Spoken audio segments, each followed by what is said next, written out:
before and have not been successful yet, but we have been successful with thick things, so we're going to show you something we can actually do. You want to try the pan? Oh, we're going to try a pan. He's going to try a pan. Great. So he's going to ram up a mold. We'll see if we can fill a pan tonight. But we've got a couple more here. We know we can do this, so we're going to have at least something turn out for you. So the sand, call this green sand, and this is actually what we make the mold out of. And it's got, it's a mine sand, so it has fracture to it, unlike beach sand or river sand, which has been tumbled, so it's round. This actually has fracture to it, so it binds together, and then it has a little bit of clay, and then we mix it with a very small amount of water. So it has what they call temper. So I can squeeze this and then break it, and it has a very clean fracture to it. So it'll take a lot of detail. You can actually see when you squeeze that, the detail in your hand. So the amount of water, amount of clay and all that makes a big difference. If you have too much, it's always going to be wet, soggy, cool the metal off too much, but not enough, it's not going to bind together. So what he's done is put the pattern, the wood pattern, on the molding board, and the wooden box, the one he's got there, doesn't have the ribs in it. This just helps hold the sand together for the top mold so it doesn't fall apart. But this here is a screen. It's called a riddle, and we just sift the sand onto the pattern, because if you have any lumps in the sand up against the pattern, it's going to create a void that's going to be filled by metal, and then you're going to have to grind that off or whatever. It'll be imperfection in your work. So we want that that sand to be very smooth and clean, so it'll pack tight against the pattern and have a very clean finish. Before he started packing, he used a little bit of this here. This is talc powder. You could use baby powder, whatever. And we put that onto the pattern so that the sand doesn't stick to the pattern. Because if it sticks, it'll break away the sand and you'll have a void, which will be the same thing as having a clod against the pattern. You've got to get the sand packed tight enough that it doesn't fall apart when you move the mold. But you can't have it so tight that when you pour the metal in, it's going to vaporize that water that's in the sand, and that steam has got to go somewhere. And so it dissipates into the sand. So you've got to get it tight enough, but not too tight. And that takes a little bit of experience to learn where the right point in that is. This will be the bottom part of the mold, so it's going to sit flat. So you got to make sure that's perfectly flat. You can't have any voids in that, because when you set it down, if there's a void, it can collapse and then mess up your mold. If it has any proud portions of the sand sticking out when you flip it over, it'll push up and destroy your mold too. You flip it over, you can see the top side of the pan. Now if you're pouring something like this, you got to figure out which way it's going to go in the mold, because you've got to get this thing out so you can pour the metal in. And you're going to have what they call a split line. In the case of something like this, you're going to lay this in here, and the split line is going to be in the center of here. So a rounded surface, the split, if you make your split line above the center of that radius, when you pull this out, it's going to break that away. So we've got to get right down to the center line of your piece. On the pan, most of the edge is, the split line is going to be just below the edge. You've got to get down to the center of the radius of the handle. That process is called excavating. It's a very important part. If you don't get that right, you pack your top part of the flask and you pull out and pull your piece out, and you have breakaway either side of the mold. And anywhere you have something like that, it's going to be an imperfection in your your piece when you're done. Either a lot of grinding or maybe so bad it's not worth keeping anymore. And once it gets that cleaned up, ponce it again, and that'll keep the top part of the mold from sticking to the bottom part. You don't want that sand to stick together in the middle at all.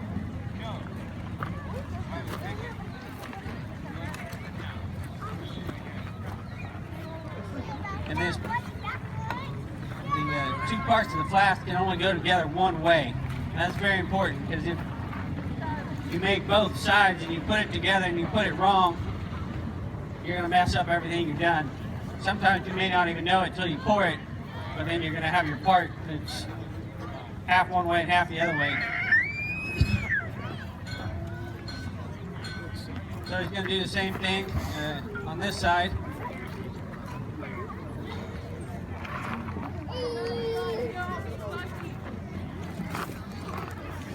Once you've got the part covered with the sifted sand, you can just put in lump sand and just pack it in there.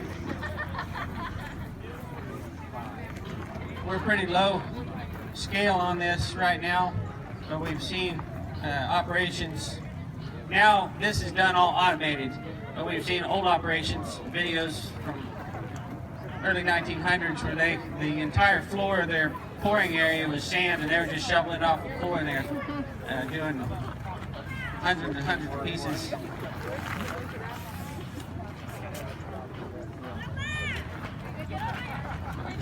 So he forgot something he's got to grab here. We put a little piece of metal in there that helps hold the sand. So while he's getting that, this here is called a cupola, and this is where we're melting the metal. And we started this fire a while ago. It takes a long time to get the furnace up to temperature and then put our first charges in. So what we're burning is coke, and you can see it at the top there. Coke is cold, it's been partially burned, so it has a lot of the impurities burned out of it, so it burns much hotter and cleaner, pretty much pure carbon at that point, and that's what we're actually melting the metal with. So we'll start out, get the fire going down in the bottom. In the bottom of this thing is lined with refractory, and the bottom is sand.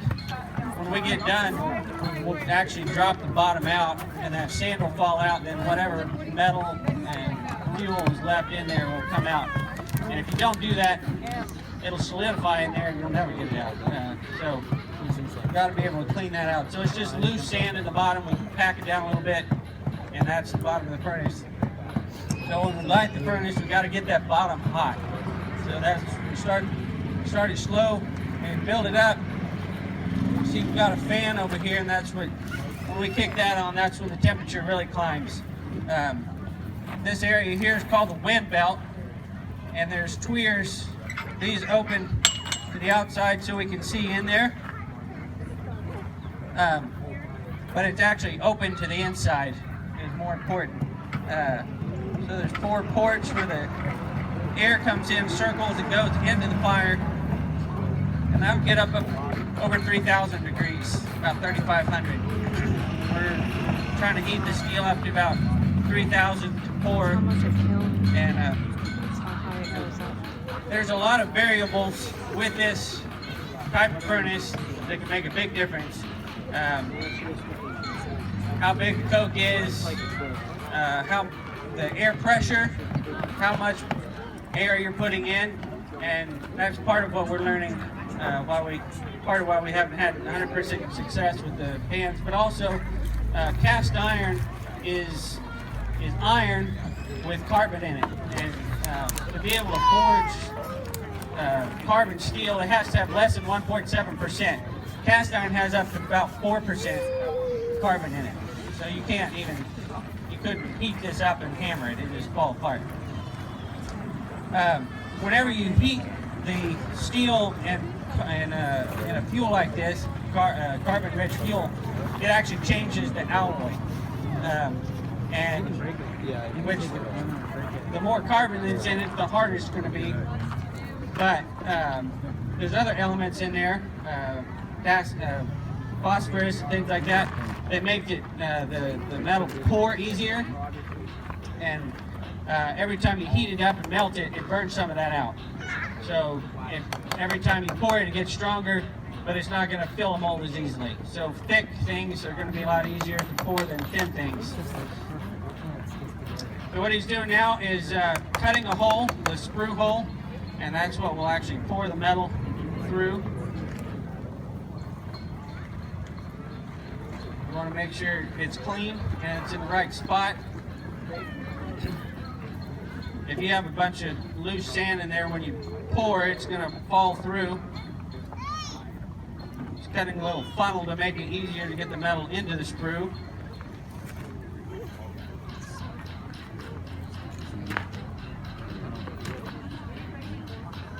And we actually make that sprue hole offset from the pattern, so you're not pouring directly into the pattern. You pour it to the side of it. And in the bottom part of that, he's going to cut a little depression that the metal will go into and then flow from there into the pattern.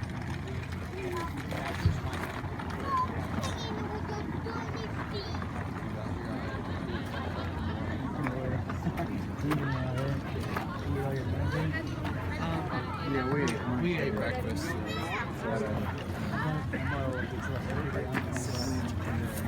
How big was it? But it was an oven bake. They hold them in the fire and stuff, so of course it's split. One slice. Yeah, it's really good. It's better. It tastes awesome. And but they're only like that big around. It's 4 slices, $20. I was laughing. So I just turn the fan on and start getting this thing up to temperature.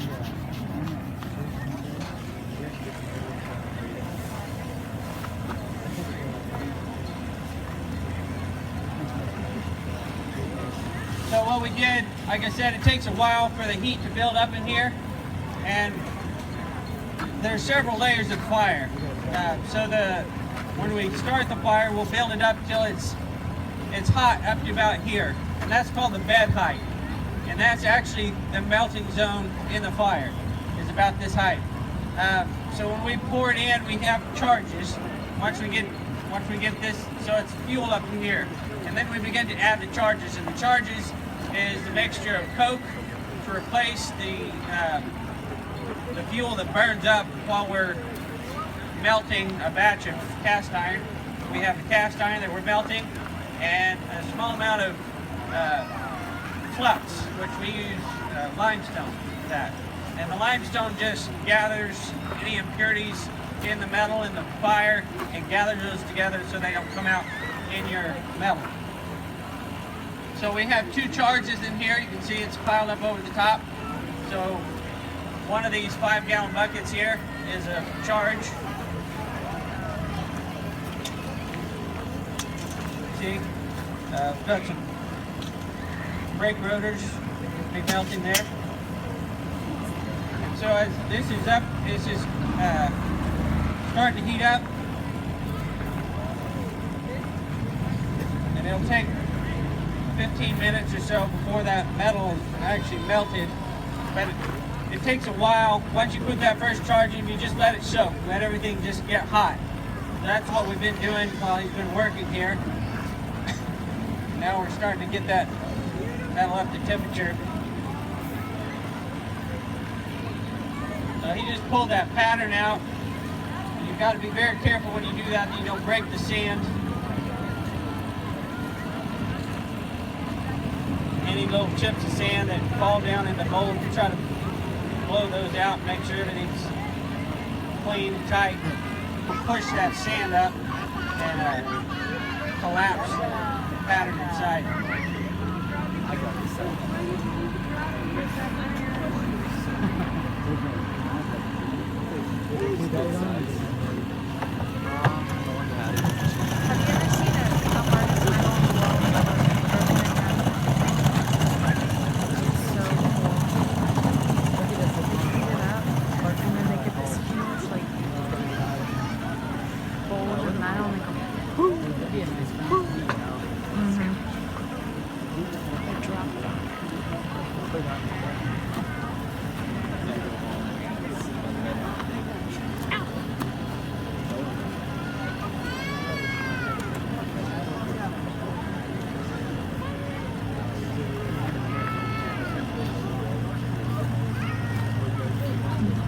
you have 3,000 degree metal, you want to be real careful.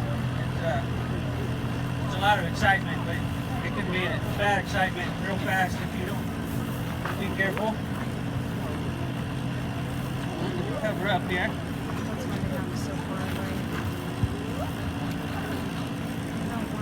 The little bloggers, blob of slag out there. That's metal. You can see it's not coming out real steady. But it is starting to flow, but it's solidifying pretty quick. What do they know? They're pouring, they're making this cast iron thing out of the skillet. And,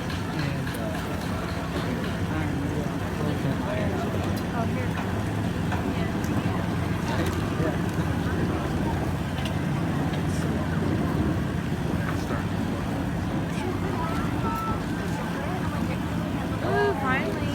there's some Vatican cycle. So we'll just leave that, let that hot metal set in that Sure, what do you got in there? Iron.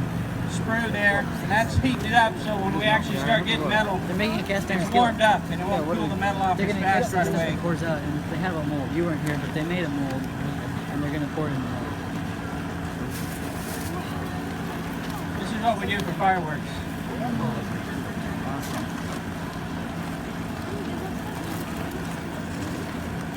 I'm experiencing a shock.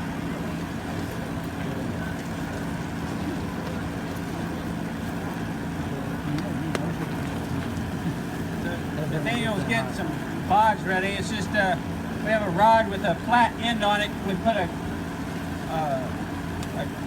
kind of a pyramid of a mixture of clay and sand, pretty rich in sand, that we'll plug that screw hole with. If you don't put enough sand in it, it kind of fires in there and it's really hard to break it.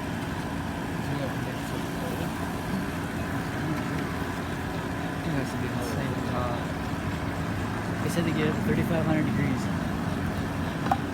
3,500 degrees. I thought he said 4,000. That's some hot metal. 4,005.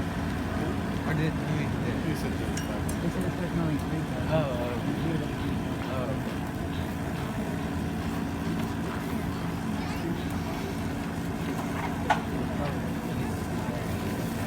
No.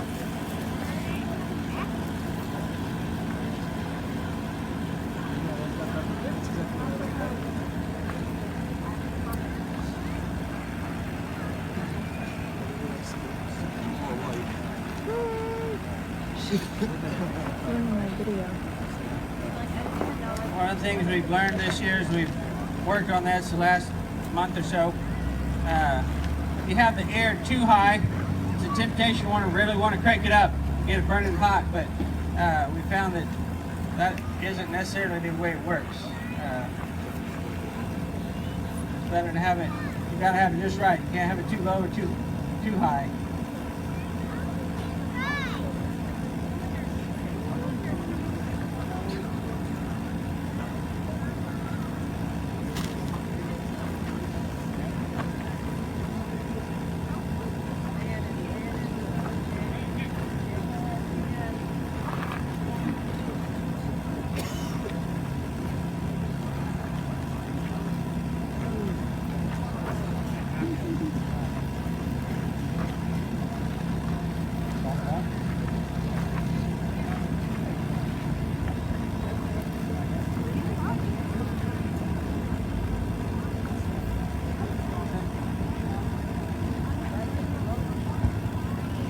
Let me go ahead and bond this off. I think it was like mold stuff too and stuff.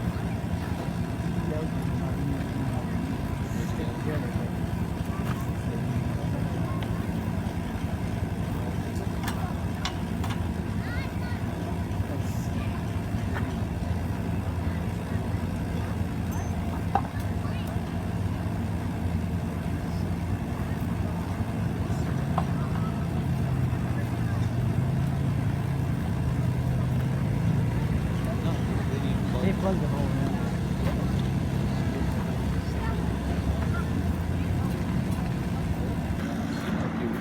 They're pouring out of that into the mold.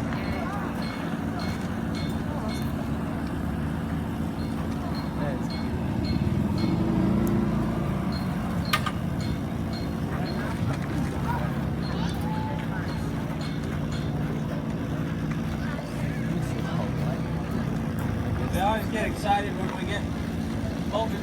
we want to pour it right into a mold, but we've learned it's not hot enough. At first tapping, it's liquid, but it's not hot enough to fill that, fill the mold. So we just put it in for ingots. You can tell a lot after you pour that out how much of it sticks to the crucible.